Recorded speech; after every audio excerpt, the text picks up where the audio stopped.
I've seen countless videos of guests raving about the dishes at the Food and Wine Festival, almost always giving them a perfect 10 out of 10.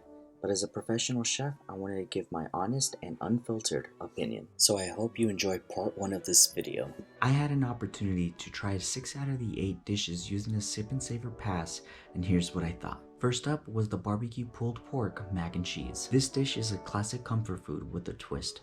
The barbecue sauce was sweet and tangy, and it complemented the pulled pork. However, I found that the mac and cheese portion of the dish was under-seasoned and it was lacking that extra kick of flavor.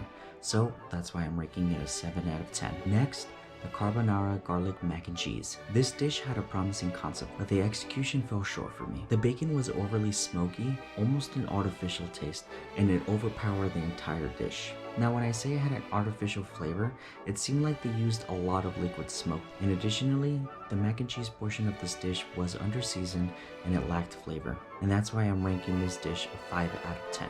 Now moving on to the top grilled sirloin. The sirloin steak was cooked well done, but it was surprisingly tender. The chimichurri sauce added a burst of fresh flavor, balancing the richness of the steak. And the red peppers on top added just the right amount of heat to the dish as well. However, the mashed potatoes were overly salty, distracting from the enjoyment of this dish. And that's why I'm giving this dish a 7.5 out of 10. Now the chile relleno empanada was a true standout. Now the empanada was perfectly cooked, a crispy exterior as well as a flavorful filling. The sauce on top of the empanada had the right amount of acidity as well as heat that enhanced the flavor of the dish. The only critique I had was that I wish it had a little bit more filling inside of the empanada. Overall, I'd rate it a 9.5 out of 10. But as I mentioned, this dish was so good that Chef Remy ended up finishing it for me. Unfortunately, the cheeseburger bao did not live up to my expectation. The bao bun was soft and fluffy, but there was too much bread compared to the filling.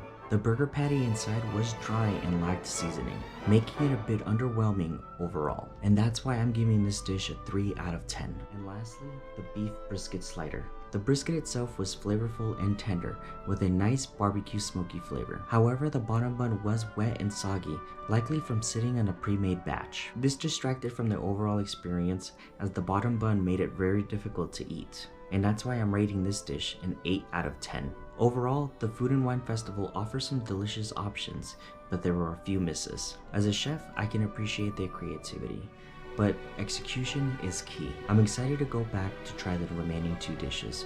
If there are any dishes that you recommend me trying, please let me know in the comments below, and I'll be sure to try them.